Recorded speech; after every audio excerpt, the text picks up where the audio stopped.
Hello viewers, in this video I'll show you how to fix Messenger, Friends, Stories and notification option not showing or missing problem.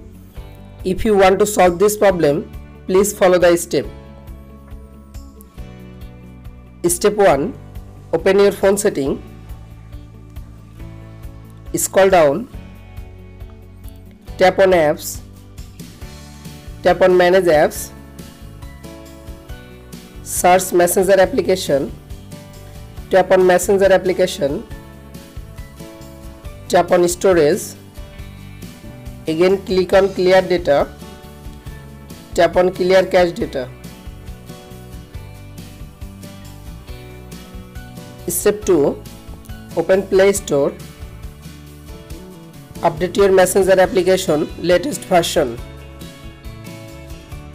Step 3. Restart your device. Step 4. Again open your phone setting. Tap on Wi-Fi. Check your internet or Wi-Fi connection properly. You can follow all of the steps to fix Messenger, Friends, Stories and notification option not showing problem. If this video helpful for you, please subscribe our channel and like this video.